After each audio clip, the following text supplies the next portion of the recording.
Hi everyone, my name is Emir, and I am today deeply honored and really excited to welcome Professor Jay Garfield, one of the leading philosophers of Buddhist thought, and to be honest, one of my intellectual heroes because of a very simple fact. Before I encountered Professor Garfield's work, I was quite a naive philosophy enthusiast, immersed only in what is written in the Anglo-American philosophical tradition, and dismissing really anything coming from the East as not worth my serious attention. His writings have radically changed that bias I had, and for that I owe him, and others like him, of course, such as John Westeroff, Ricky Bliss, Graham Priest, to name a few from the Western philosophy, reminding us of our intellectual blind spots, I guess. So thank you, Professor, and also thank you for joining me today. Well, thank you for having me. It's a real pleasure to be speaking with you and to somebody who's really interested in cross-cultural philosophy. The Buddha identifies desire and aversion as the immediate causes of our suffering. But of course, Siddhartha Gautama's philosophical genius goes a lot deeper than that. He thinks that there is this ultimate reason for these desires and aversions we have. There's this fundamental problem. Could you talk about what this fundamental misunderstanding is? Sure, I could. And before I do that, let me try to talk a little bit about desire and aversion, or attraction and aversion, because we want to understand those in the precise way that Siddhartha Gautama understands them in order to understand their connection to what he thinks of as the real root of those two. So in this sense, desire or attraction doesn't mean just any pro attitude, and aversion doesn't mean just any negative attitude. Attraction in this sense is egocentric attraction to something because I want it, because it would make me happy, because it's in my interest. Aversion is not wanting something or being opposed to something because it would make me unhappy. And I think that's important because, at least in English, we have too few conative concepts, too few conative terms. So that oftentimes when people say, well, gee, I desire justice, is that bad? You might say, well, the way to think about that in this particular context, in this particular language, is to desire justice, that is to think that justice is good because it would make me happy, is a problem. And that's different from approving of justice. If I say I hate racism, I'm averse to racism, is that bad? Well, if you say racism is bad because it makes me feel uncomfortable, that's a problem, because now I'm making it all about me. And that's different from an impersonal rejection of racism. So it's important to see that the fundamental idea here is that attraction and aversion, thought of as the roots of suffering and the roots of our kind of the complex of an unsatisfactory life that we have together, come from the fact that they're egocentric attitudes. Now, that helps us to see why they're both grounded in what gets called in the Buddhist world primal confusion or innate confusion. That is a tendency to see reality as centered on me, as all about me. One way to think about that is to think about the way that we reflexively understand the world in terms of a kind of subject-object duality that places me as the subject outside of the world that is my experience, places me as an agent, as somebody who acts on the world, so that we begin to see there's the world, we might even say the world out there or the external world, and we talk that way in contemporary philosophy all the time. And then there's me and my thoughts about the world, or we think about language as representing the world. Well, to do that, language has to be outside of it. And whoever thought that language was outside of the world in some supernatural place? But we think that way quite naturally. And what that does is gives to each of us, it gives us ourselves as a kind of unique point of view, a unique kind of entity that is unlike any object. And when we do that, that then seems to ground the idea that what matters to me is what matters. And that's what generates attraction and aversion in this sense. So the root confusion is the confusion that there's a real difference between me and the world that I inhabit. And then I'm not in the world, but somehow outside of it as subject or outside of it as agent. And that gets turned into the idea that what really makes me me is myself. And this idea of an enduring, persistent kind of thing that's external to the world, that represents the world, that notion of a self allows me to then take that self really seriously and to think so that what I like is at least a prima facie reason for doing it. Whatever I don't like is a prima facie reason for not wanting to approach it. And that means that that my own desires, my own aversions have a special motivational weight that nobody else's do. And then if you get multiple people all feeling like that, then what you get is conflict. And when you get conflict, you get suffering, and it all starts falling apart. Yeah, so it is not any desire or any aversion. What I understand is that this fundamental misunderstanding involves two dimensions, right? The Mm-hmm. world and the subject. And so the way that I would put it is it's not that it's not just any desire or any aversion, but by desire and aversion, what we mean is a conative attitude that that is egocentric, an egocentric conative attitude. So one way to think about this, and I think that for almost all of us, this is a common experience, unless there's some saints in the audience. When somebody says, so, like, why did you do that? Why did you order chocolate ice cream? Or why did you pick up this book? And you say, well, that's just the kind of thing I like. I really wanted it.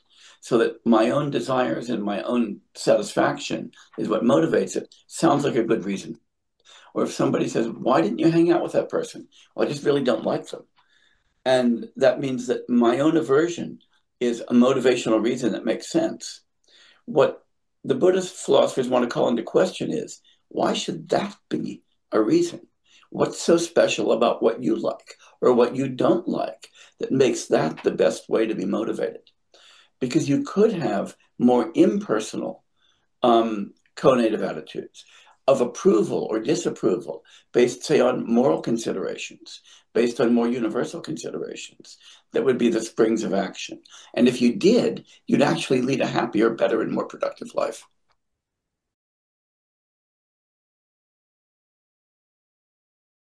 Related to this self, the subject, and this attitude you talk about, I want to start with this bizarre story by Chandrakirti. You talk about it in your book, Losing Yeah, Ourselves. There's a man who's afraid of a poisonous snake invading his yeah, house. Maybe you might want to talk about the story yeah, more in detail. But of course, the snake, the poisonous one, the very fact that it is poisonous suggests that there is something seriously wrong with this yeah. notion of self, right? Could you talk about what is so wrong with it, both theoretically and ethically? Yeah. So let me first, for the sake of those who are listening and haven't read Chandrakirti or who haven't read my book, and that's probably most of the people who are listening, um, let me talk about the story. So it's a kind of weird little story, as a lot of these stories are. There's a guy, and he's really worried that a poisonous snake is taken up lodging in the wall of his house. And if you live in India, this is a real possibility, right? There are poisonous snakes, and they do take up lodging in the walls of houses. So this guy is worried about the snake, and he knows that there's a problem, right? That's the point. And here's how he deals with the problem. He looks around and he says, "Gosh, there's no elephants here. I can relax." And Chandrakirti says, everybody would laugh at him, right? And Chandrakirti wants to suggest that most of us, when we try to think about who we are engaged in the same kind of confusion as the guy with the snake. So, what does he mean by that? He says, well, we kind of have this intuition, if we think about it a little bit, that there's a problem about the self. We change from day to day. We don't seem to be the same kind of person that we were yesterday. I'm a little bit older than I was yesterday. I'm a lot older than I was 10 years ago. Our tastes change. We lose our hair. All of these kinds of things happen. And so you have this sense that there's something impermanent about me. But you say, well, That might be true about my body. That might be true about my mind. That might be true about my tastes. But the real me, that's remaining the same from moment to moment. That's remained the same all of these years. I'm still the same guy who rode a tricycle when he was 4 years old. Chandrakirti's point is that's just like the guy who says, I know there's a problem about a snake. At least there's no elephant. So I've said, I know there's a problem about the self. And I say, yeah, at least if my body's changing and my mind is changing and my thoughts are changing, at least I'm not changing. And Chandrakirti says, if you make that mistake, what you've done is you failed to identify what the real problem is about positing a self. And the real problem is it doesn't make any theoretical sense. After all, suppose you've taken a psychology class, and psychology talked about perception, and it talked about cognition, and it talked about the neural bases of cognition, and it talked about motivation and personality. And then by the end of the class, you raise your hand and say, yes, professor, but you haven't told me where the self is. The professor's going to look at you like there's something wrong with you, right? I mean, what do you mean by the self? It's different from your behaviors and your dispositions and your perceptions and your memories and your sensations and all of the things we've been talking about. And you want to say, it's the thing that has them all. And at some point, he's going to look at you and say, what are you talking about? Because nobody's ever experienced this thing. Nobody's ever seen this thing. This thing plays no causal role in any story about how we behave. We don't find it in introspection. We don't, when we come to know somebody else, we don't come to say, gosh, I know how you behave. I know your desires. I know your tastes. I know the things that are important to you and your memories. I know all of that, but I don't know who you are. Starts to sound kind of crazy, right? At best, poetic, but at worst, crazy. And so on the one hand, we've got this thing that we reflexively take ourselves to be. And I use this example in the book to sort of explain how you can get a handle on this reflex. And this is, and it's a really silly thought experiment, but it's a useful thought experiment. If you can imagine wanting somebody else's body, whether permanently or just for a few minutes, and I'm not going to ask anybody whose body they want. That's too deeply personal. But if you can even get yourself into the framework when you say, I really want that person's body, then you already know that you don't identify yourself with your physical existence because you think you could be the same person, you, with a different body. But then you can do the same thing with the mind. Like I can say, wow, I really wish I had Carlo Rovelli's mind. Because if I had Carlo's mind, I would understand quantum gravity, and I would really understand what it means to talk about spin foams and things like that. And that would be so cool. Now, when I want that, when I want Carlo's mind, I don't want to be Carlo because Carlo's already Carlo and it doesn't do me any good, right? I want to be me, Jay, and borrow his mind for a while. And that fantasy, even though it's completely impossible, just as impossible as body changes, by the way, but even though it's impossible, if I can want it, that shows that I don't think of myself as my body or my mind. Instead, I think of myself as a kind of core thing that has a body and has a mind. And that while that body and mind might change, that core stays the same. And that's that atavistic, instinctive notion of self that we get that lies behind that subject-object duality that we talked about, that lies behind taking attraction as important and aversion is important, and is that kind of primal confusion. Now, it's a theoretical problem, and we can see it that way, and that's what Chandrakirti is worried about in that particular text. But it also raises, as I said, an ethical problem.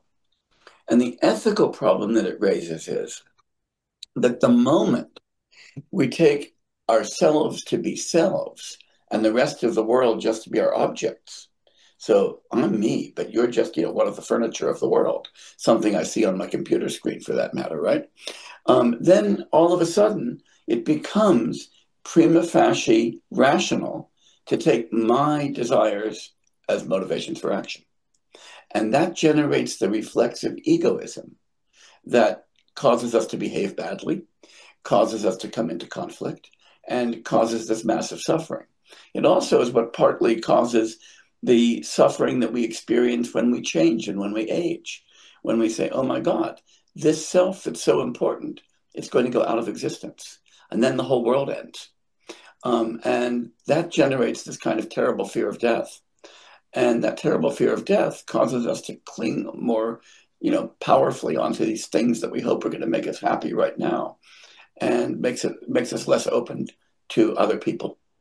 And so Chandrakirti's insight and the general Buddhist insight is that if we can let go of that atavistic grasping of a self and just come to see ourselves not as these transcendental subjects outside of the world, but as part of the great psychophysical process of the world around us, then we can see other people as interdependent with us, as intermeshed with us. And as Shantideva puts it so beautifully in his text, Bodhicharyavatara, How to Lead an Awakened Life, he says, if you reflect on it, you see that all of the unhappiness in the world comes from people trying to make themselves happy. And all of the happiness in the world comes from people trying to make others happy. And once you kind of recognize that egoism is not the route to happiness, but rather is the route to unhappiness, then you see that anything you can do to undo egoism makes good sense. And if the root of egoism is this atavistic self-grasping, that's why the theoretical issue is important. And second, for the morality part, up until I read your book, it never occurred to me that as long as we see ourselves, as you just said, as in the center of our moral universe, the core moral value is not some moral virtue that some fancy normative theories demand from us, but it is this core value of proximity. Yeah, yeah. And I started realizing that maybe this is an account of why tribalism or nationalism it always wins over Yeah. liberalism. Does it make sense? Yes, I think it does. I think it does. Because, Hume made this point as well, and he made it very beautifully. Where he talked about the way that natural affection seems to obey a kind of Newtonian inverse square law, right? The closer people, we feel the greatest love, he says, for ourselves. And then a little bit more, a little bit less, but not too much less for members of our immediate family. First and second cousins, a little less. People who are in distant places, nothing at all. And Yeah. people kind of think of that as cynical, but I hate to say it, it's not cynical. Because we see in the world today, when we see the kinds of abject misery that are being experienced by people far enough away from us, that enable us, that don't reduce us to tears, but allow us to lead our lives in ordinary ways, we realize that there's an enormous lack of feeling of interconnectedness, right? I say that in the first person, right? I'm not going to say, hey, I'm somebody who experiences all of these, really immediately, but I know you other people are callous. I suffer from the same callousness. And I know that whenever I say, I know what's happening in Gaza, or I know what's happening in South Sudan, or I know what's happening in Cambodia, but I'm still having a really good day because I shouldn't be able to have a good day in those circumstances, right? So I know that that's wrong, and I know that that represents that kind of falling off. And that represents giving myself a special place in the world because it's distance from me that matters. And that's not a moral concern. So the project of Buddhist ethics is to try to dislodge that way of seeing the world. And I think it's really easy to dislodge that way of thinking about the world, right? But it's really hard for that to become part of the way we actually see and experience the world. Hard enough that when we face how hard it is and we face how much we fail to do it, we can't help but feel a bit ashamed. Yeah. Yeah. Not caring about others. It is a type of suffering, right? What about Yeah. the guy who's saying that my life is really good, I have a good job, I don't care about what happens in Gaza? I think there are people like that, but here's what I want to say to that person and kind of what I think the Buddhist tradition says to that person. It says, so You are the kind of person who just doesn't care about anybody else. Do you want to raise your kids to be like that? Would you be proud of having kids who were completely callous about everybody else, including you, including their brothers and sisters? Um, is that really what you would approve of? When you look for friends, do you look for people who share that kind of view? Um, and I don't think any of us really feel that way. I mean, maybe there are people who could say that, but I've Maybe never some met one. psychopathology, some psychopaths, Yes, that's right. normal A people. psychopath, maybe, but you'd have to be a psychopath. Yeah. Um, and so I think that we've got even people who are extraordinarily callous have this sense that there's something wrong about that.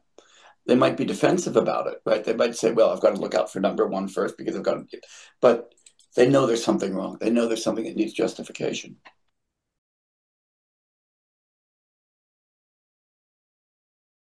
And while we are still on the morality sides of the Yeah. issues, how are concepts, I mean, if there is no self and therefore no agent causation, Mm-hmm. how are concepts like forgiveness and compassion meaningful? I'm asking this only because the challenge of showing compassion is a challenge, right?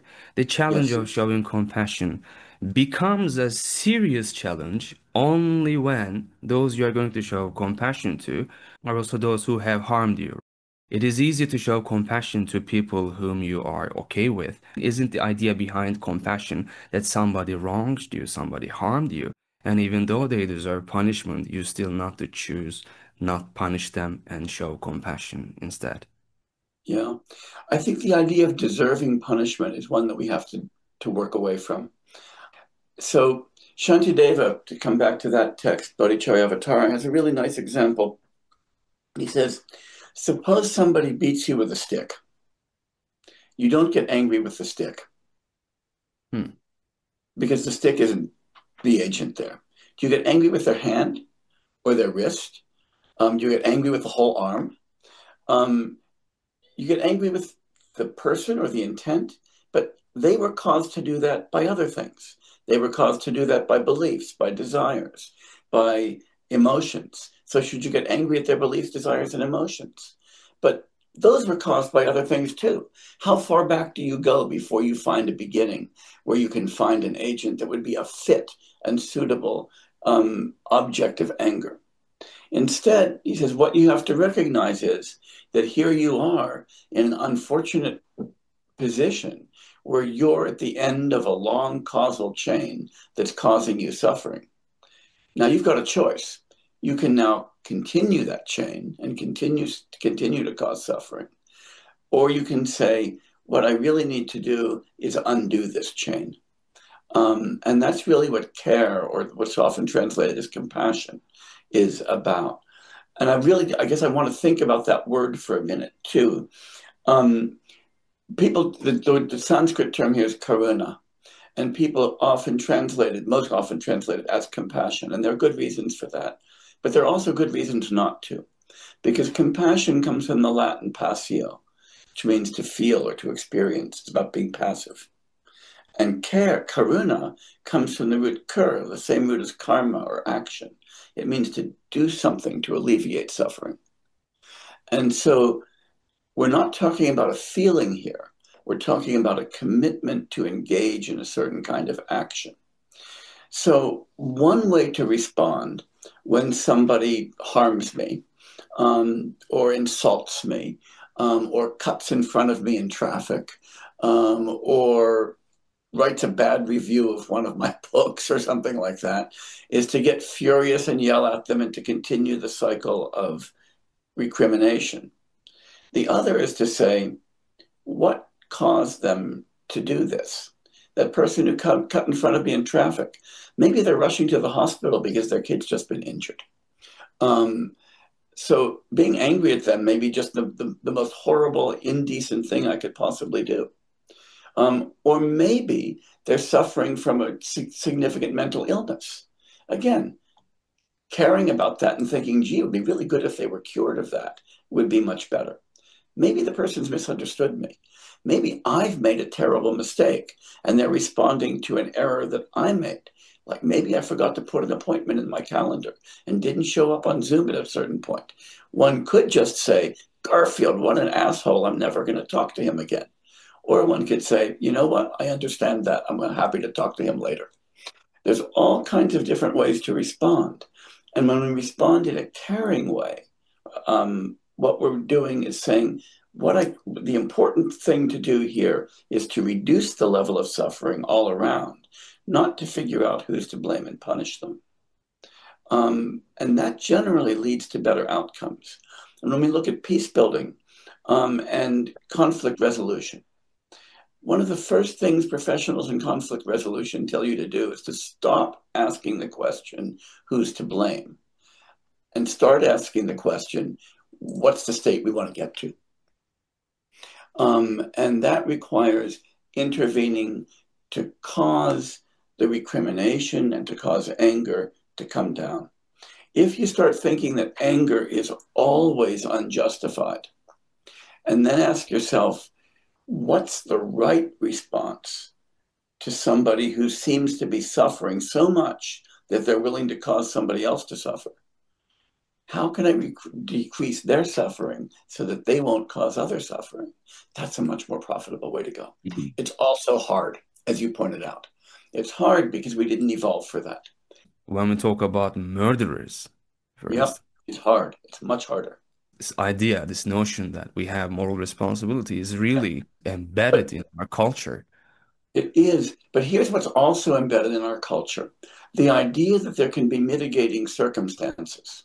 So that most legal codes, for instance, don't hold people who are severely mentally ill responsible for murders that they cause. Yeah. Or who are severely deluded. So here's what Shantideva is suggesting.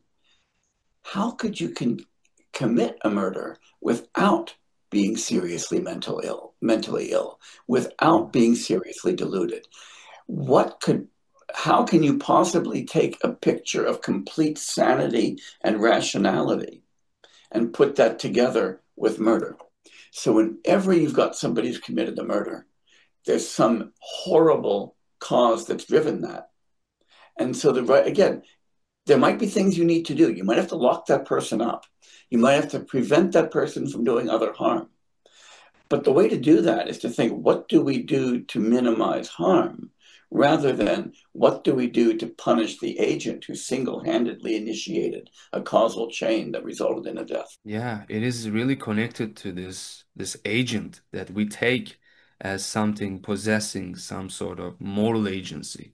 And notice, that gets us to this really crazy idea that runs through the Abrahamic world in Judaism, Islam, Christianity, of agent freedom and agent causation. And that's something that's kind of not there in the Buddhist or the Indic world. And it's worth thinking about why it's in our world. And it's got a very specific origin. And it's a really strange origin when you think about it. I mean, you might wonder, right, who came up with the idea that we have just use the normal phrase of free will. Notice that requires two things. One, that we have to have a faculty of will. That is a general psychological faculty that makes us do stuff. Again, remember your psychology class. When did you get to the class where they located the will? That never came up, right? That doesn't come up in psychology. It's not something people discovered. It's something people invented. And the second thing you have to do is you have to say, of all of our psychological processes, this one is exempt from causation, which is even crazier for at least two reasons. One, it means that we're not part of the natural world. But two, is it means that what we do now isn't caused by our intentions, isn't caused by our beliefs, isn't caused by our desires, which means that our action is totally alienated from who we are. So it's an incoherent notion. And if you ask where it came from, it comes from the problem of theodicy. In the Christian tradition, and that actually slides back into the Judaic tradition in the rabbinic period, it comes from St. Augustine worrying about who's to blame from the fall from the Garden of Eden. Mm. Because the problem is that if God is omniscient, omnibenevolent, and omnipotent, then how did he let a snake talk to Eve and get her to bite an apple when she was told not to do it? I mean, after all, if God was really that cool and that smart, he could have like not put the snake there. So Augustine thought, well, this is pretty bad because it looks like the fall from paradise is God's fault. And that's bad because you can't have faults in God. So he said, here's what happened. God gave human beings this special faculty called voluntas, called will, and he exempted it from causation so that even God couldn't stop people from acting on it. And that way, it's not God's fault, it's Eve's fault. Now, if you don't believe in talking snakes and magic apples and things like that, then you might not have as much reason to even take the idea of that kind of Augustinian freedom seriously. And if you don't take it seriously, then this whole edifice of responsibility and punishment and pride and that's built on top of it doesn't make any sense. And I mean, it really doesn't make any sense.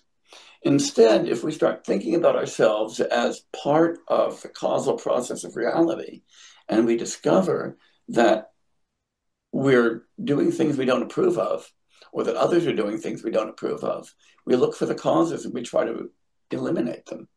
If you want to reduce crime, here's a great way to do it. Give everybody a job. If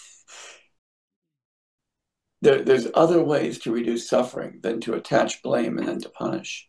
And that one turns out not to make a whole lot of sense. It's But also important surely to think about, Saint Augustine is to be blamed here, right?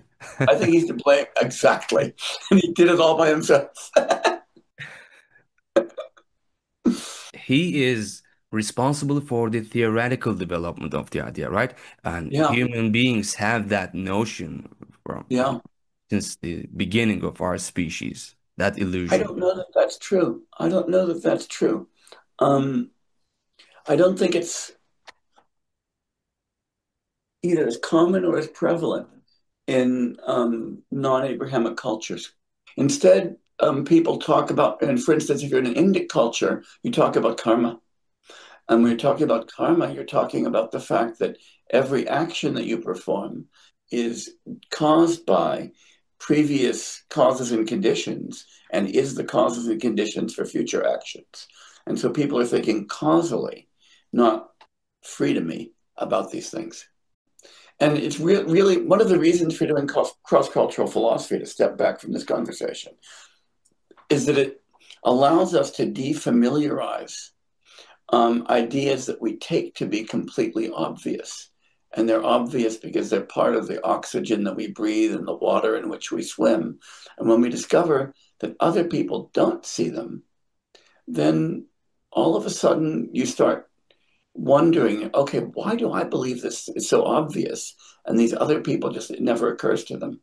I mean, for me, it occurred, this insight occurred when I was translating with a Tibetan friend of mine. We were translating into Tibetan Schopenhauer's World as Will and Representation. And so the first thing we had to translate was the title. And we said, well, what's the Tibetan for will? And we looked at each other and said, there's no such word. How about Sanskrit? No, no such word. And then it suddenly hit me. This isn't an obvious thing, the will. It's something somebody had to invent and has no scientific basis. And the invention is kind of contingent.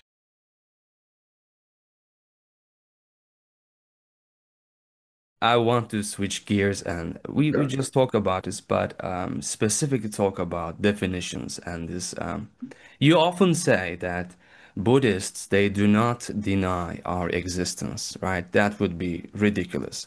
But Yes. rather they reject this notion we have that we exist as selves.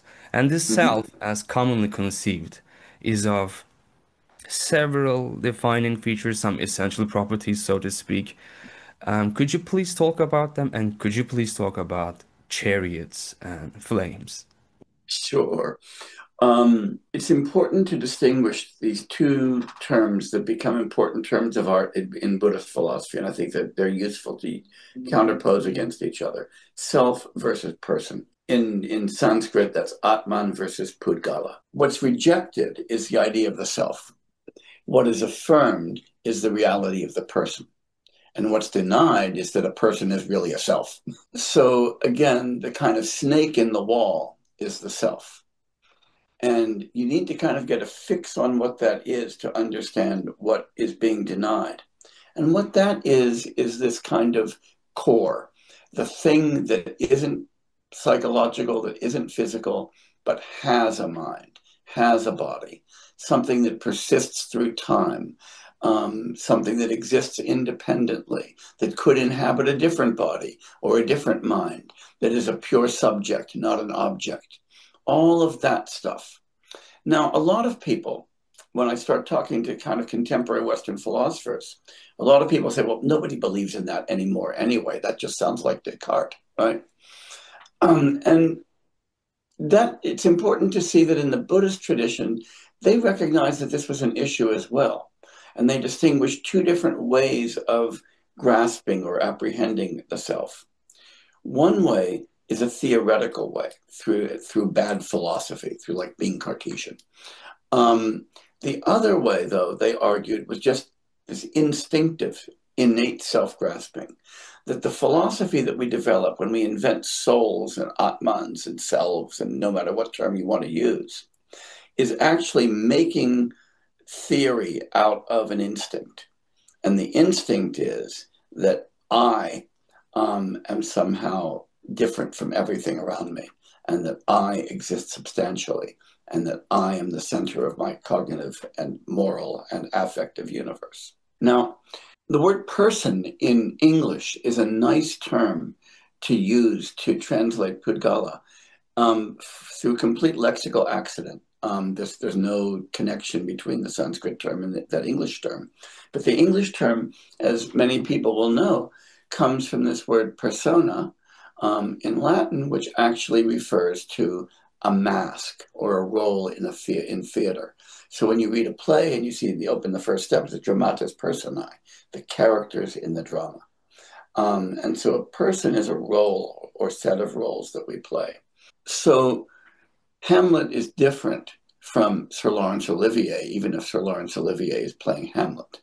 The example that's always used in the Indian literature is you think about the dancer in a dance drama and the deity that's being represented. You might have different dancers represent Krishna in different performances, but they're all representing the same character, even though they're different dancers. And so one way of saying this is, it's really easy for us to think of ourselves as the actor who's playing the role, when in fact we want to think that our identity is the role, is the person. And these identities are identities that only make sense in the context of interconnection, in the context of conventions, in the context of interrelationality.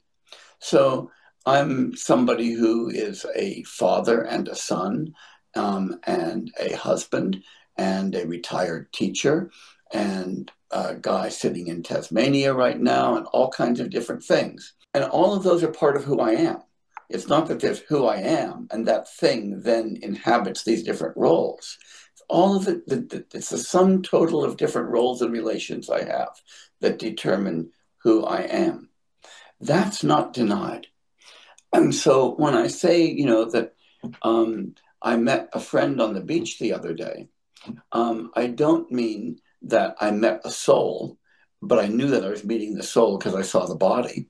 Nor do I mean that I'm just meeting a body, but I'm meeting somebody who plays a certain social role and is embodied and has all of these different characteristics. And if somebody says, yeah, but are you sure he had a soul with him at the time? I'm going to think that they're nuts. So again, it's denying that kind of instinctive way that we think of ourselves and asking ourselves to think about ourselves in a more causally interactive, relational, conventional way. I think that's important and that's sane. So one of the examples, you asked me for these two examples of chariots and flames, and they both come from a wonderful Pali text called The Questions of King Milinda. Big plug right now, Maria Heim has just produced a fabulous translation of that entire text, and it's really, really good. So for the first time, we've got a really good translation of the entire Questions of King Melinda. Maria Heim, go for it. And she didn't pay me to say this. um, anyway, the two examples come in the following context very early in the dialogue. You know, it's a dialogue between this monk called Nagasena, who may or may not have existed, and this Bactrian king who did exist, in Pali, Melinda, and Greek, Menander. I mean, a lot of people don't know this, but Afghanistan used to be a Greek Buddhist kingdom. And that's just how it used to be. Anyway, so the dialogue goes, the king calls this monk and is asking him all these questions about Buddhism. And he says, so you guys don't believe in a self? And Nagasena says, no. He says, so just who are you? He says, well, I'm Nagasena, but that's just a name. I'm a monk. I'm all of these things. And the king says, well, so if that's so, that if there's no, you don't have a self, then there's nobody to whom I have to give alms. There's nobody I have to talk to. There's nobody here. And Nagasena says, no, no, no, no, no. He says, king, when you came to this place, how did you come? Did you walk or did you ride on a chariot? I bet you rode on a chariot, right? King says, yep. Nagasena says, okay, let's ask what that chariot is. Is the chariot one of the spokes or the axle or the horse? King says, no, no, no, no, no. It's not just one of those.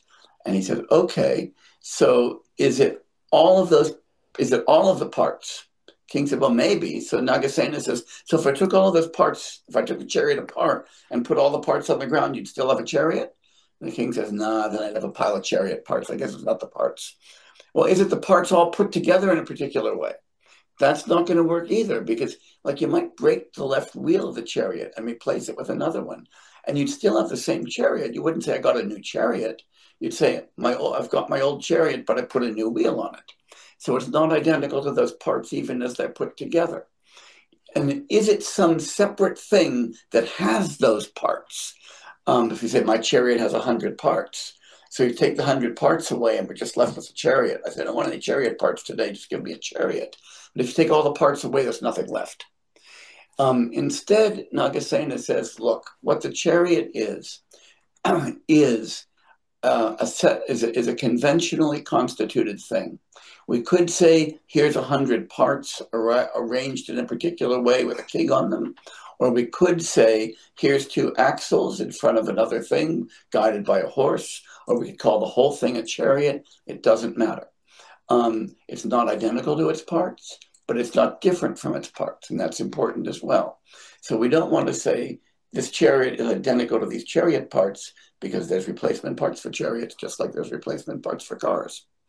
Nor do we want to say it's different from its parts, because if we take the parts away, there's no chariot left. Instead, it's a conventional designation. That's it. Now then the king says, but look, how old are you, Nagasena? Nagasena says, oh, I'm pretty old. The king says, so you've persisted for a long time. Nagasena says, but there's no thing that's persisted. The king says, explain that. Nagasena says, it's like this. When you go to sleep at night, you have a servant who comes and lights a lamp in your room. You've got to remember these are like Indian lamps. There's little bits of oil and they don't last very long. And then as you're sleeping, somebody comes, and before that flame goes out, they bring another lamp and they light the lamp from the flame. And then another one and another one, and maybe there's 5 or 6 light lamps before you wake up in the morning, and you still see the same flame that was burning the night before, except that it's been moved from lamp to lamp to lamp to lamp. And he says personal continuity, or what we would now call diachronic identity, is just the fact that each of us is a flame lit by a previous flame, lit by a previous flame that will lead to another flame. And there doesn't have to be any persistent self-identical ego there, just a chain of psychophysical processes that are causally related. And we call those, just as we call that flame, the same flame passed from lamp to lamp. We call this old man the same person who was once a young boy. And that's it. So it really rests on conventions. And that doesn't mean that things are non-existent.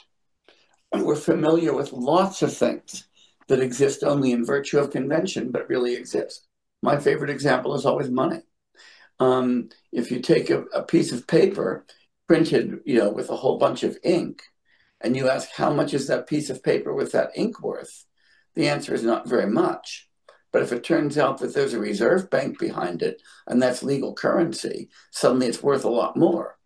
But if I'm printing them in my basement, even if they look exactly like legal tender, they're not. It's nothing about the paper. It's nothing about the ink. It's all about the banking and financial system that makes them worth something. If people stop taking them in exchange for goods, then suddenly they're not worth anything at all. And a lot of our world, the fundamental Buddhist metaphysical insight is that what entities we have depends upon our conventions, upon our languages, upon our purposes, upon our forms of life, upon what we do.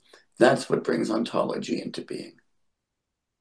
Maybe some might doubt this analogy of money, dollar, that Yeah. it is conventional. We are the basis of convention. It's not a valid analogy. Well, we are the people who constitute the conventions that bring money into being.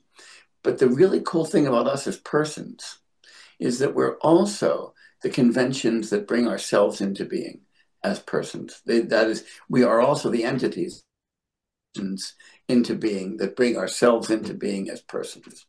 And so there's a recursivity there that's very nice. And I think that's one of the things that's special about human beings. We have evolved to be the kind of convention creators par excellence. Yeah. And so we create all kinds of artifacts, money, governments, tables, chairs, the internet. But the coolest artifact that we've created is persons themselves. And we create that by creating the human societies in the context of which a person can exist. Bernard Mandeville, long time ago, in the 18th century, pointed out, and Hume took this from Mandeville, that you don't figure out how a beehive works by figuring out how a bee works and multiplying by 10,000. You figure out how a bee works by figuring out how a beehive works and understanding what you have to be to fit into that. Bees don't wander around as solitary beings and get together and say, hey guys, let's make a hive. They exist only in the context of hives. Persons didn't wander around in a state of nature like Hobbes or Rousseau or Locke talk about, and then get together in a clearing somewhere and say, let's constitute society. The societies that evolved brought us into being as persons. And that's something that's really important to remember. Convention really is ontologically significant for us.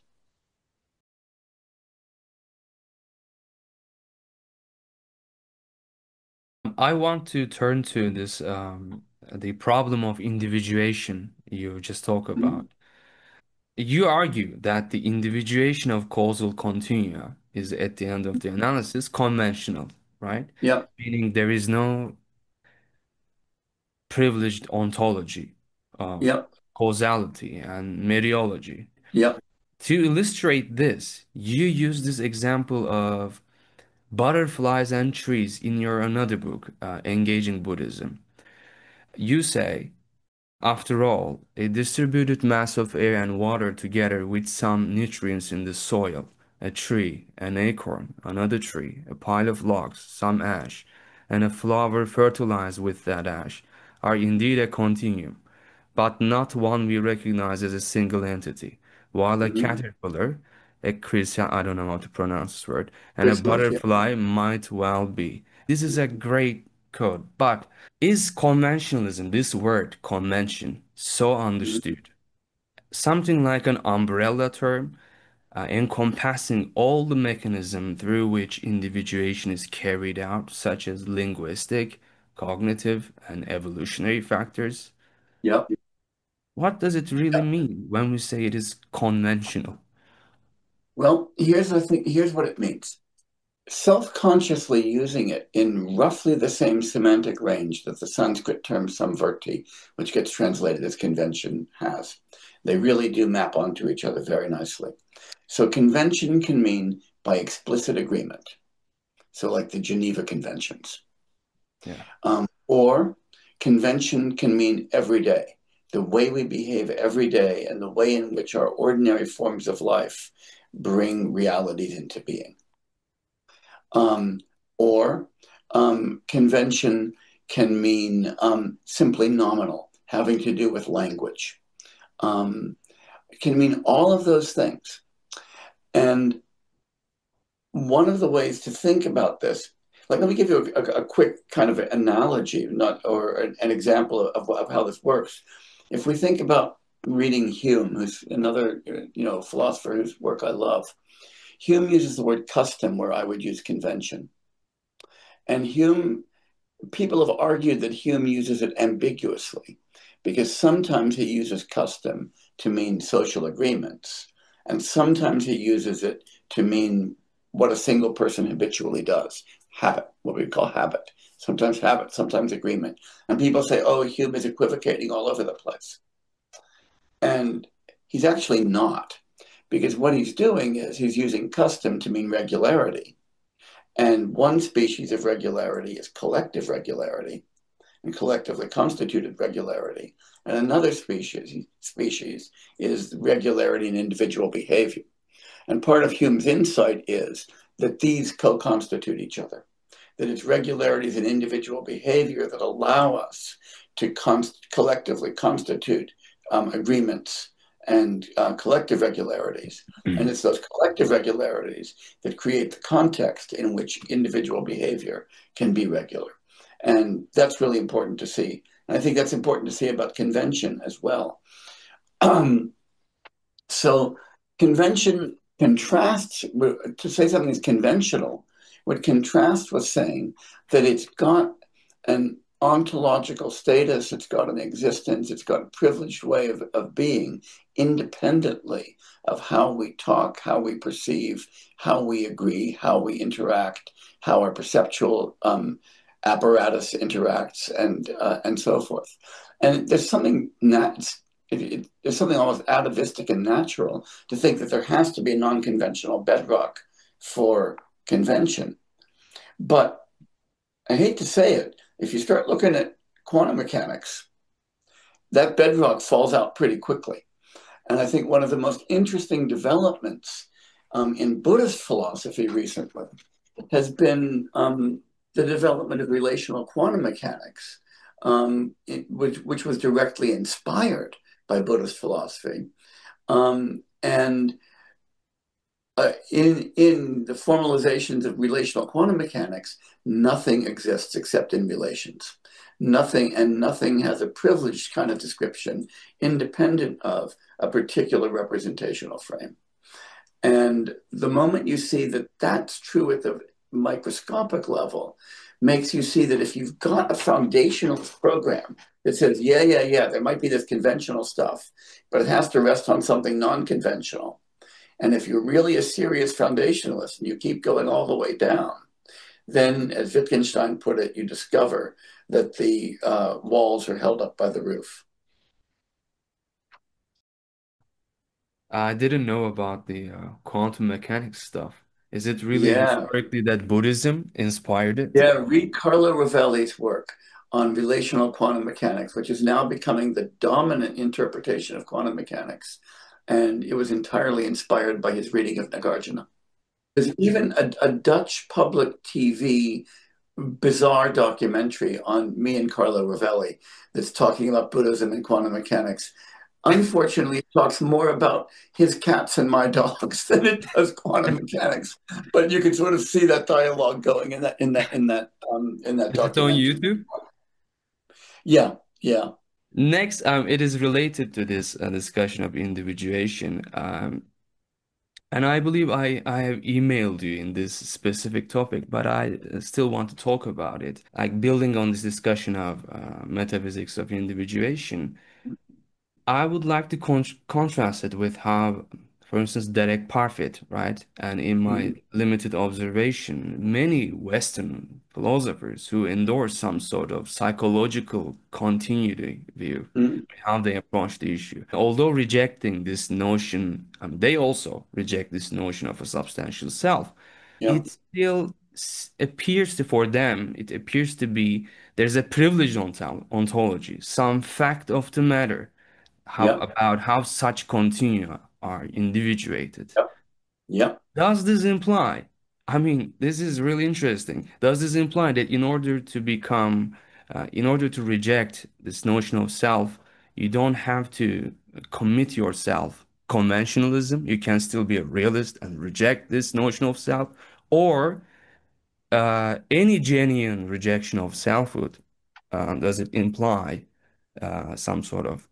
conventionalist approach of individuation? That's a nice question because I think that gets back to Chandrakirti's snake and elephant.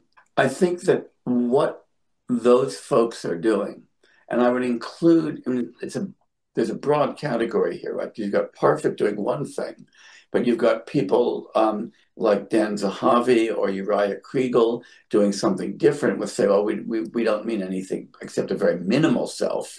Or you've got people like Dan Hutto doing narrative selves, right?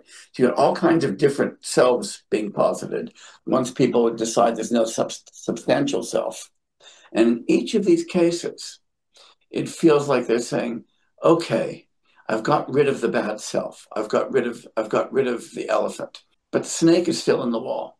And what the snake is the idea that there is a privileged ontology, a convention independent way the world just is that we discover, rather than a conventionally constituted world all the way down.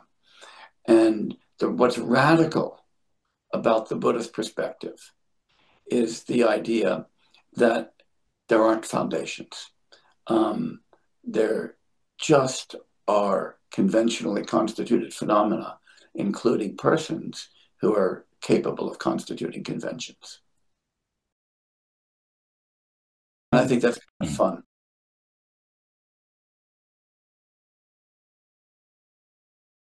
I wanted to prepare some questions with these, there are specific arguments in favor of the self, right? You talk about them. Yeah, Cartesian arguments, transcendental arguments, minimal yeah, self arguments. yeah, But then I realized that maybe there's a core problem here. There's a profound distinction in Western philosophy, right? The distinction between appearance and reality, and Western yeah. philosophy recognizes it.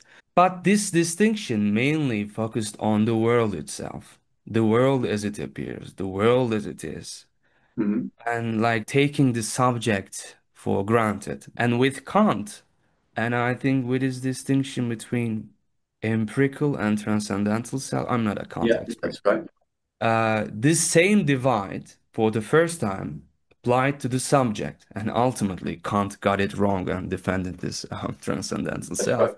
That's It right. was a genuine step forward, right?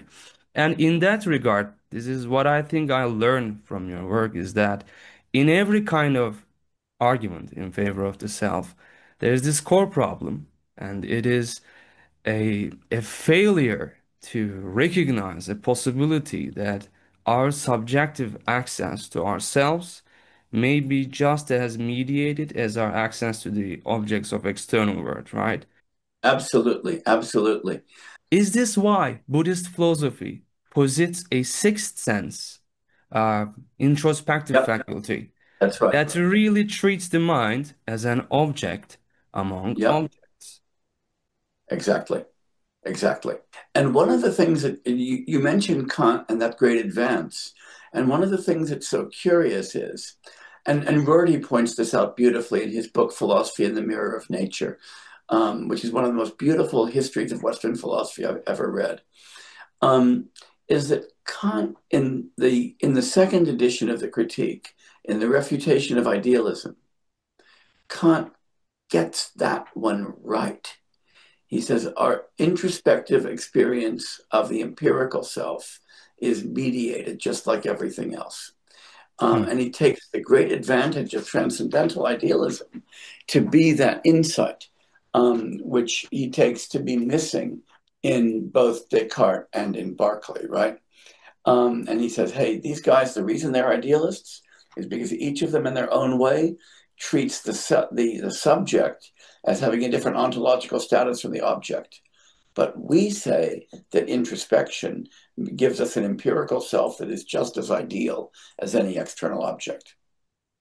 And if he'd stopped there and then not given us the transcendental subject that does the introspection, then he would have been kind of settling into a Buddhist position.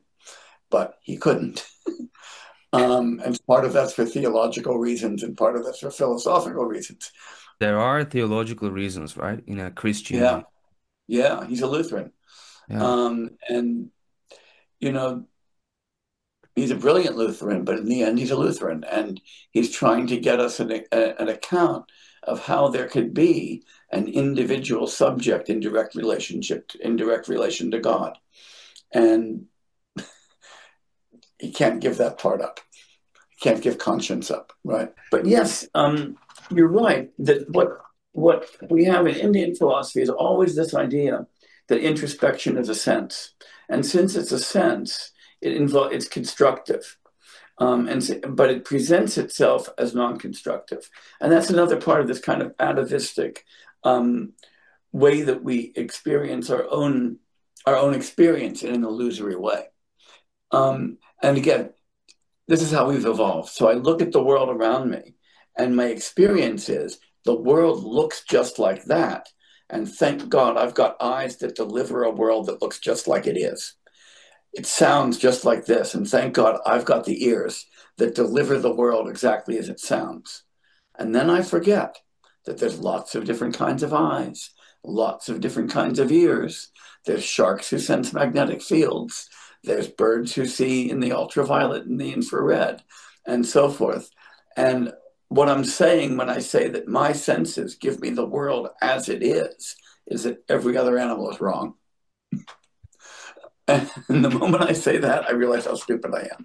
And then I recognize that all of experience is constructive. Kant gave us that, right? That experience is synthetic. It always involves the active contribution of psychological processes, and it doesn't give us things as they are in themselves, even though our instinctive reaction is that we're seeing things as they are in Yeah, themselves. he had an aphorism, right? Intuition without. Intuition without concepts are Yeah. blind, concepts without intuitions are empty. Yeah, yeah. And that applies as much to subjectivity as to anything else. So the idea that we each have, and I think very deeply, one of the most deep-rooted illusions is, I might not know what the world is like, but at least I know what my own experience is like. And then I want to say, and how do you know that? And if it's by introspection, then I want to say, you're constructing that experience, you're not finding it.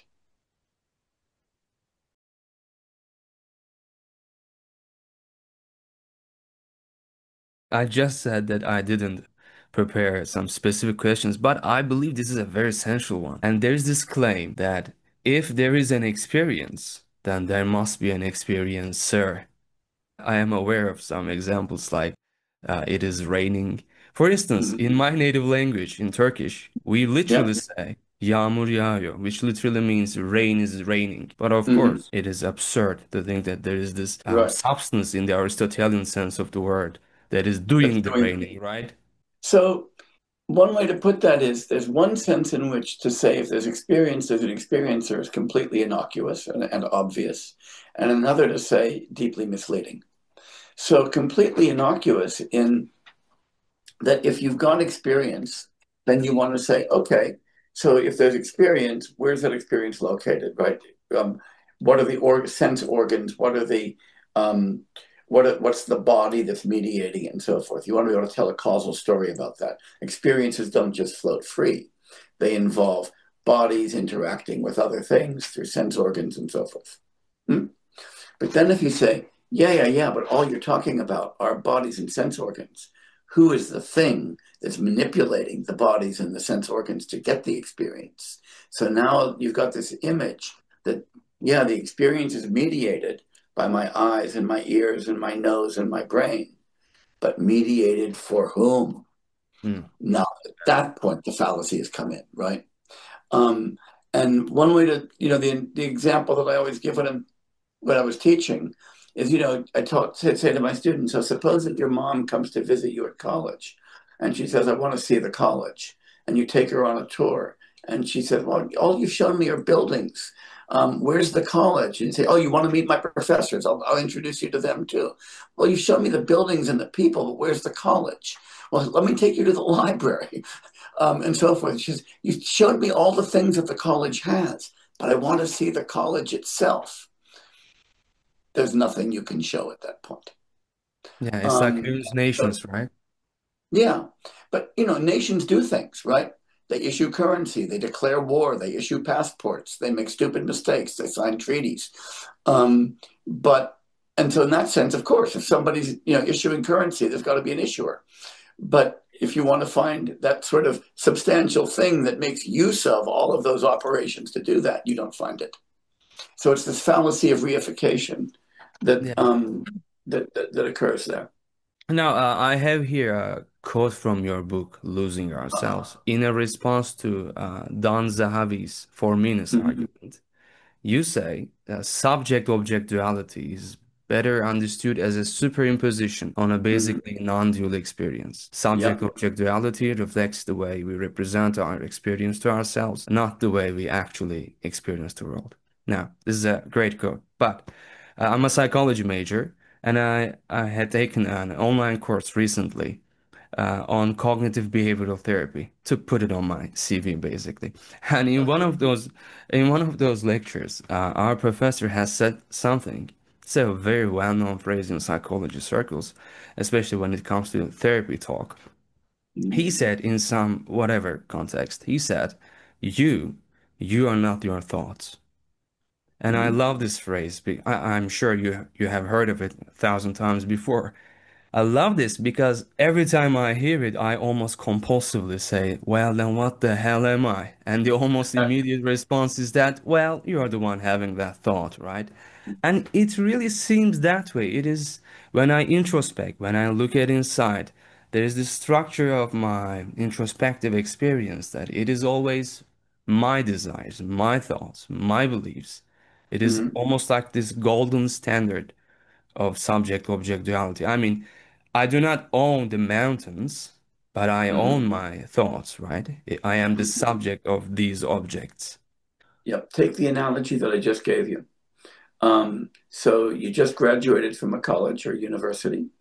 Um, the university has students, it has faculty members, it has a library, it has a budget, it has administrative officers, it probably has cleaners and campus policemen, and it's got a campus with it's got blades of grass and cement and all of that stuff, right? So the university has all of that. So the university is different from any one professor. Professors come and go. Certainly different from any one student or group of students, cohorts of students come and go. Different from these buildings that get demolished, new ones get built. So you say there's got to be this thing, the university, that's different from them. And you want to say the university isn't its faculty, it has the faculty. And so what you want to say is there's an innocuous sense in which that's true. The innocuous sense is that it's more than just the faculty. It's the faculty and the students and its history and its purposes and its relations and so forth and all of that, right? But then there's a non-innocuous reified sense. That's the one where you say, yeah, I could take away the faculty. I could take away the buildings. I could take away the campus. I could take away the students, take away the administrative staff, take away the cleaners, take it all away, and just leave myself with the university that has them. And Yeah. that's just stupid. And so when a CBT person says to their client, you are not your thoughts. Now, if what they're saying is you're the soul in which they inhere, then I want to say Yeah. find a new therapist, right? You're too smart to work with this person. But if what they mean is, look, these thoughts are one aspect and one temporal stage of your being. They're not that which you as a person are completely identified. Then that's real and really important because you could be having different thoughts. There's more to you than those. There's your values, there's your history, there's your body, there's your experiences. And so you don't want to just focus on these as defining you. they don't define your essence, then that can be a useful thing. So that slogan can be therapeutically useful, or it can be metaphysically confused, depending on how it's used. And it can be a useful way of getting people to stop saying, okay, I'm having these negative thoughts. That means I'm essentially a negative person. Mm. And taking those thoughts and turning them into their essence. And you want to say, no, you're malleable. There's more to you than just the thoughts you happen to be thinking now. You're a complicated psychophysical process. We can change that process and get rid of these thoughts, and you're still going to be the same continuum. That's Yeah. therapeutically useful, right? Yeah. But if they say, oh gosh, so I've got a soul, then I want to say, find another therapist. Yeah. Next, I want to talk about refined consciousness. I mean, I cannot give a proper argument for this, but I have this sense that those who believe in consciousness or believe in the possibility of stream of awareness without objects, they come very close to refining it, refined consciousness. And once Yeah. consciousness is refined that way, it's only a Then, small step toward treating it as a kind of then self. you've got the self back. Yep, I agree. I I mean, once agree. it is possible to be consciousness is to be separated from its contents, it begins to look Yeah, like a subject capable of having objects, right? I Just agree like the completely. self. I agree completely. I think So, the real false step there um, is the attaching that substantivizer-ness to mm, conscious. One thing to say I'm conscious. It's another thing to say I'm conscious because I have consciousness. And I mean, imagine you're saying, gee, I'm walking. That means I've got walkness. Now let's figure out what the essence of walkness is and how you could have walkness even if you're not walking. That would be weird. The moment you stick a substantializer on something, you're in deep danger. Handle with care. consciousness and intentionality cannot be separated, but people talk about this unintentional awareness. Yeah, they do. They do. I just shrug my shoulders. Comes from this kind of image that what my consciousness is like this big spotlight. And when I'm conscious of an object, it's because the spotlight has illuminated it. And I think that's the metaphor that's lying behind that. And sure, you could have a spotlight and shine it into space where there's nothing to illuminate, and you'd still have light. But that's just a weird metaphor.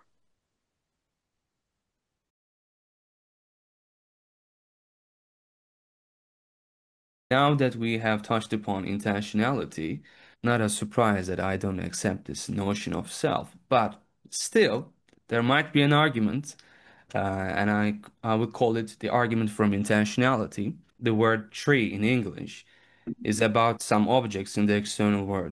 But of Yeah. course, its aboutness, its intentionality is not intrinsic to it. That aboutness must terminate somewhere. And for that somewhere, a subject sounds like a promising candidate. Does it make Oh, I sense? think that's a very dangerous view. There's a wonderful place to look if you really want to see that fought out in detail, and that is the old Sellers-Chisholm debate on intentionality. There's a long correspondence between Wilfrid Sellers and Roderick Chisholm in the 1960s, I guess, and it's reprinted in a book, but an old anthology by Antonio Maras called Intentionality. And it's probably way out of print, but you could probably find it somewhere. But Chisholm always argued that the intentionality of language doesn't make any sense unless it's expressing primitively intentional thoughts. And Sellers flips that famously and says, no, no, no.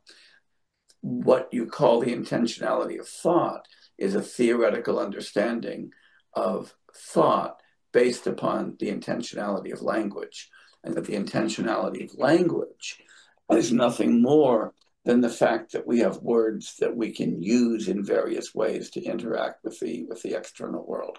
Hmm. Now, that's an idea that is common from later Wittgenstein, Heidegger, Sellers, um, and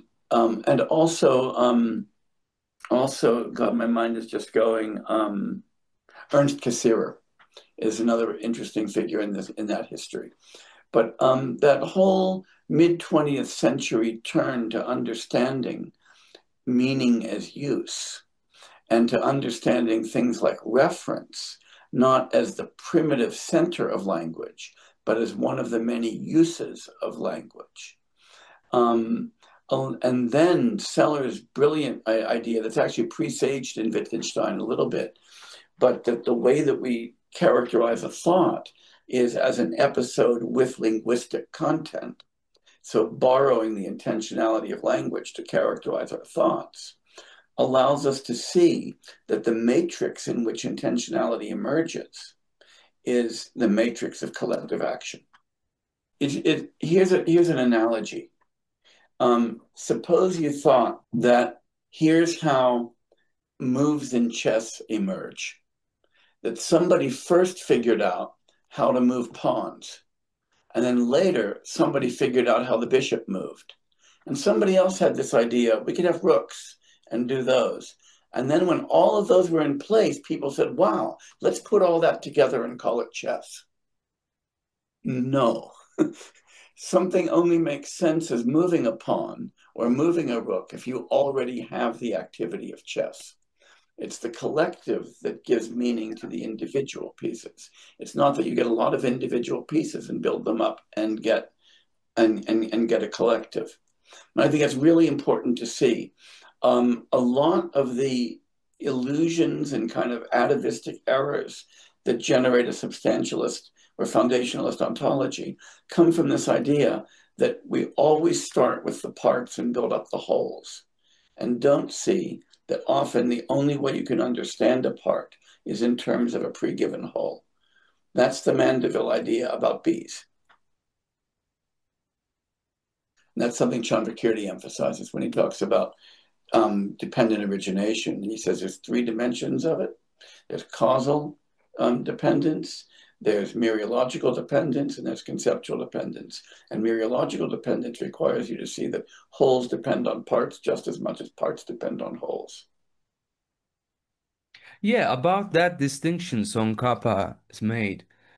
Causal dependence, mereological dependence, and the last one, it's the weird one, Yeah, conceptual conceptual dependence. dependence. He's not a realist. So those causal dependence and mereological dependence cannot be out there. Right. So does that mean that the third one is the most important one? In Conception. a lot of ways it is, but they're all intermeshed. I think seeing one of them as most important is probably a mistake, but it is important to see that you can't make sense of causal and mereological dependence without conceptual dependence, because what counts as a part or a whole is partly conceptually dependent, Yeah. and what counts as causal relations are conceptually dependent.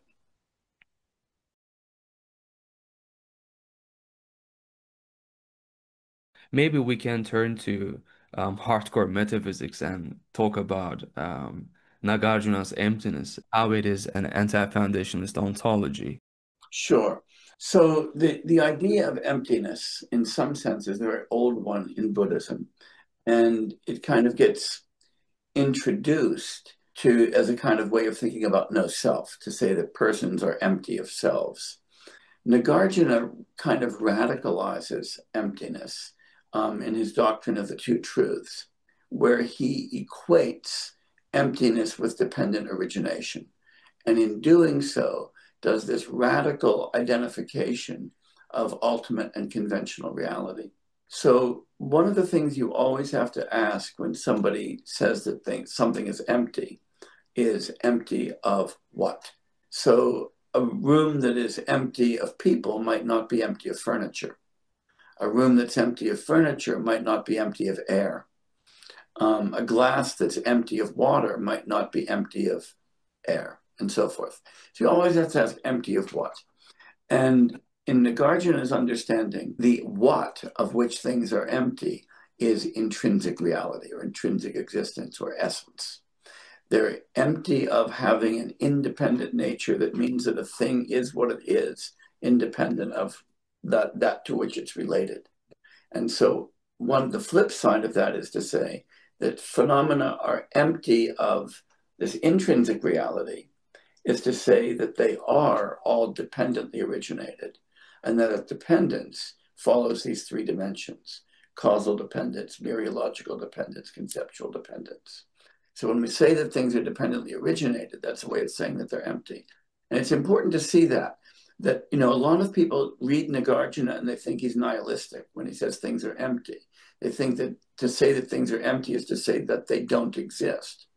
But, as commentators like Chandrakirti and Tsongkhapa point out, Nagarjuna isn't saying that things are non-existent because they're empty. He's saying that because they're empty, they exist. That is the only mode of existence anything could have is interdependent existence, and that's empty existence. Maybe we can talk about this, in Western logics, philosophy of logics, there's this discussion, quantified variance. The discussion is that I believe this is a concept from Michael Dummett. He has this concept called indefinite extensibility, meaning Mm-hmm. that there are some concepts like set from mathematics, ordinal Yeah. number, contingent truth, and now dependent being or dependently originated being, such Mm-hmm. that you cannot form a maximal totality of them, which means that you embrace some sort of domain shift. Your quantification is always shifting. There's a quantified variance here. And some Western logicians, they reject such domain shift view as inconsistent. For instance, consider this statement. For every domain D, there exists an X such that X is not in D. But when we talk about this, the domain of this very statement itself, is Right. it quantifying over everything? I mean, if so, there is an absolute totality. But Right. if it isn't quantifying over everything, then how do you know it is true? Its truth value Mm-hmm. cannot be determined. Right. But here's the interesting part. Some philosophers sympathetic to this notion of quantified variance, they respond by saying, well, we aren't making any substantive claim, really. We're just exposing where your framework implodes. And I find this stance, this attitude, quite similar to Prasangika Madhyamika, right? Do you think there is a methodological kinship there?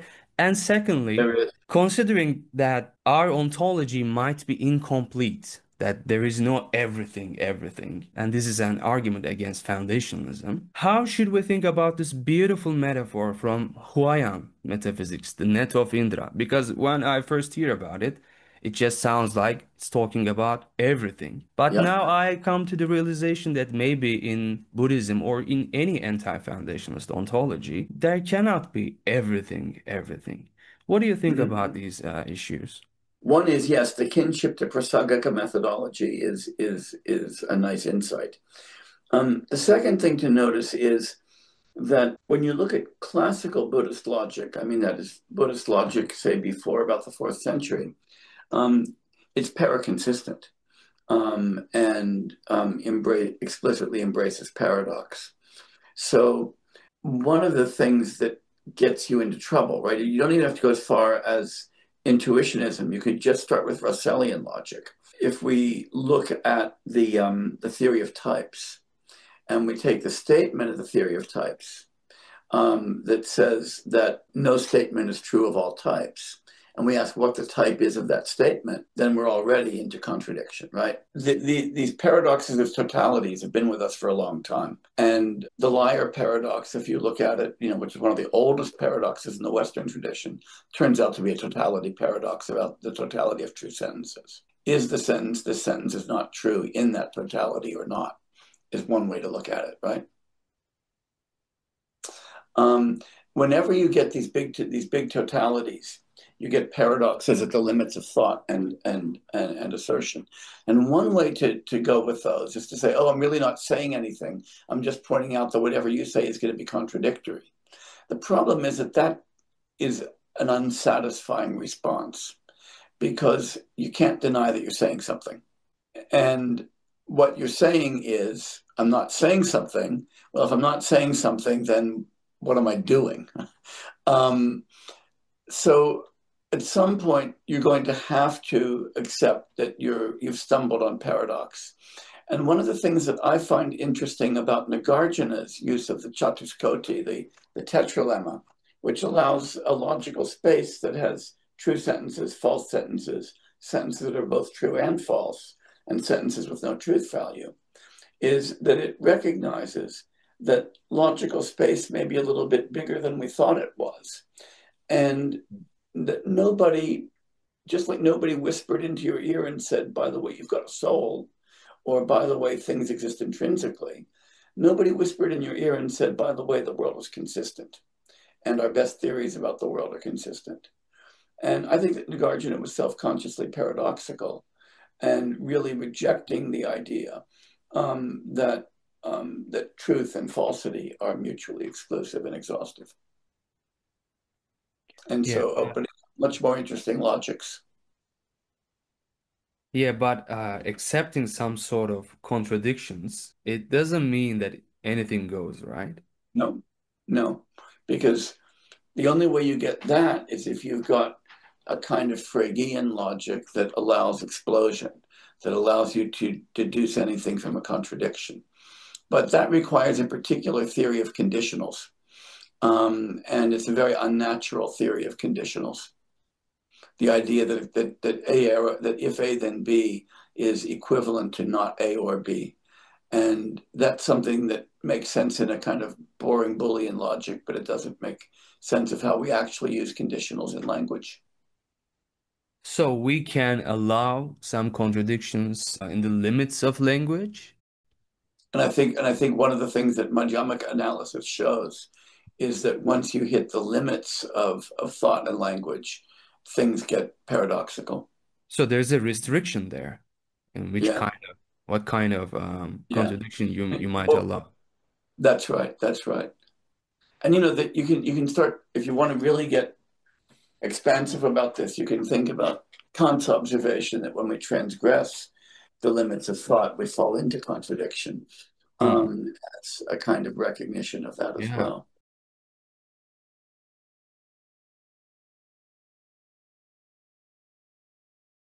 It is my observation that in some Buddhist circles, there's a certain skepticism toward philosophical inquiry. And the common view is that philosophy may help a little, but ultimately, to realize the truth of emptiness, the ultimate truth, that there is no ultimate truth, you must sit on the cushion and meditate, right? And the story goes that the enlightened state lies beyond concepts and language, while philosophy operates within the bounds of them. So, through non-conceptual awareness alone, one comes to realize the ultimate truth. But I have just started reading Wilfrid Sellars for the Mm-hmm. first time, Good. and I think it was his point that realizing involves concepts or Mm-hmm. conceptual capacities, Yes. right? Maybe awareness, or maybe I should say awareness that justifies knowledge. I'm not certain about that. It involves concepts, and Yeah. concepts are not weird mental images in your head. They are public Yeah. norms, they are rules. That's And right. that pure non-conceptual awareness and this enlightened state you will arrive. It sounds incoherent and it might imply a given, myth of the given, right? Yeah. Scholars talk about this, which might be a Yeah. catastrophe for lots of Buddhists. But if I'm right, and realizing involves concepts, and what is to be realized is beyond all concepts, then what is the point of meditating? One thing to recognize is there's a plethora of views about this in the Buddhist world. There are people who really think that philosophy is at best a kind of kindergarten to preparation for serious practice. There are others who think that, who think that philosophy is essential, and others who think philosophy is sufficient. I loved Zongmi, the one of the early patriarchs of the Chan tradition in China, who said that one of the dualities you have to attack is the duality between philosophy and practice. Philosophy is a practice, and sitting on a cushion may be a way to really internalize what you've done philosophically. And I find that very useful to think about. But I also think Tsongkhapa's really nice distinction. I always think Tsongkhapa's a cool guy to go to But one of his distinctions is the distinction between what he calls a categorized or conceptual ultimate and a non-conceptualized ultimate. So he thinks that there's the possibility of having something like a direct perceptual experience of that is not thematized conceptually, of emptiness, as well as an analytic understanding of emptiness. And the question he asks is the difference between these two different kinds of emptiness, or two different kinds of cognitive approach to emptiness? And he answers, it's two different kind of cognitive approaches to the same thing, and that there's nothing non-conceptual about ultimate truth. What there is a non-conceptual way of taking up with ultimate truth. Now, I take that, and this is something I talk about in my Losing Ourselves book. That's the difference between a reflective, thematic taking up of something and an unreflective, spontaneous taking up of something. And I think that, to my mind, and I'm not going to call this, Buddhist orthodoxy. As I said, there's dozens of different approaches to this. But the way that I find it very useful to think about is in terms of cultivation of perceptual expertise. You might begin by requiring a lot of thought about things in order to see them in a particular way, and then get to a point where you spontaneously, without any thinking, see them in a particular way. So I use different analogies for this. One of them is, there's a lot of good sports analogies. That it's well known that for novices, explicit thought about how to do something facilitates performance. But for experts, explicit thought about how to do it inhibits performance. And that's really important. So that, no matter what sport you're playing, you begin by thinking hard about it. But if you have to think hard about it while you're on the field, you're not a very good player. Or if you're a musician, you want to maybe think really hard about cultivating technique. But if when you're performing, you're thinking really hard about your technique, it's a pretty bad performance. But the other analogy that I like to use for students that brings it home is to remember your first art history class and what it was like going to a museum before you took an art history class and after you took an art history class. So, you first went to the museum and you saw a lot of pretty pictures. And then you took an art history class, and at a certain point you said, okay, let me look at the characteristics of this picture. Is this impressionist or post-impressionist or abstract expressionist or cubist, or what is it, right? And then you had to work that out inferentially. But then you got really good, and now you go to the museum and you say, wow, what a great piece of post-expressionist art that is. And you just see it without thinking about it. And I think that when people talk about that non-conceptual engagement with emptiness, they're really talking about that kind of spontaneous, effortless engagement. But that doesn't mean that there's something different about the object of engagement when you're engaging with it conceptually and philosophically.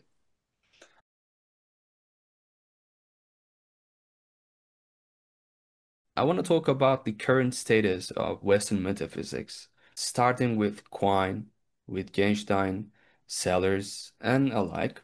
The post-logical positivist state of analytic epistemology is anti-foundationist. On the other hand, analytic metaphysics, especially considering these relatively new research programs, grounding or ontological dependence literature, they are foundationalist.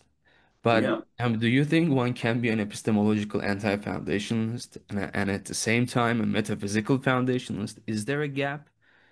I think it's incoherent. I think foundationalism is a crazy view anyway.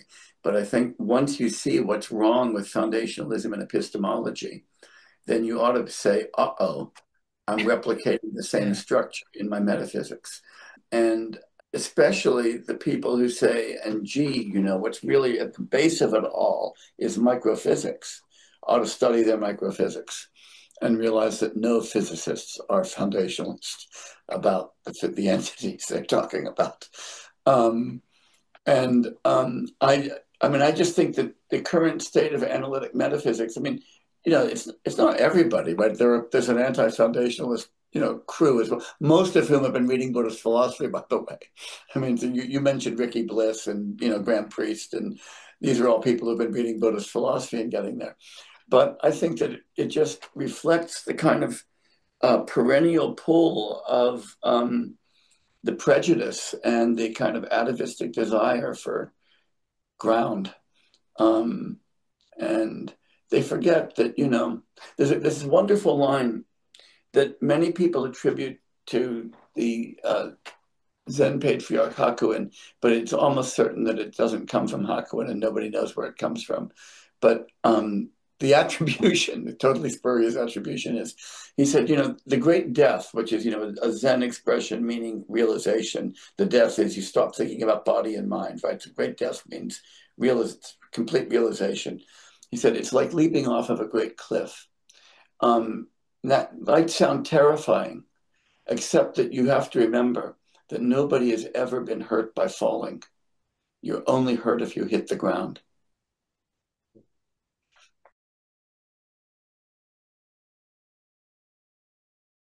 Lastly, before ending our conversation, I have a meta question. It isn't specific to Buddhism or foundationalism. I mean, to avoid becoming a fanatic of any ideology or philosophy, I hold on to a simple, almost banal mantra that there can always be something you don't know that you don't know. Something that if you did know it, it could overturn what you currently believe to be true. Absolutely. Do you think there is Absolutely. any exception? There's an exception to this rule? No, even that one. Yeah, even the statement itself, right? Yeah, no, I think that if philosophy has taught me anything, it is always expect that you can learn something new and that it may revolutionize the way you understand things. One of the things I've loved about doing philosophy is I've never been disappointed in that respect. I always discover new things, often from my students, often from unexpected places. And that's kind of nice. Professor, this has been a great conversation. I Thanks hope for our having me. audience here will enjoy it as much as I did. Thank you again for accepting my invitation. Any last words, Professor? No, just thank you. It's been a wonderful and enjoyable conversation. And I'm really grateful that we've been able to do this and kind of grateful that we live at a time when we can have this conversation across the planet. Yeah, Um, exactly. and that's kind of a miraculous thing to rejoice in. So, thank you again. Take care, Amir. It's been really nice. You too. Bye. Take care.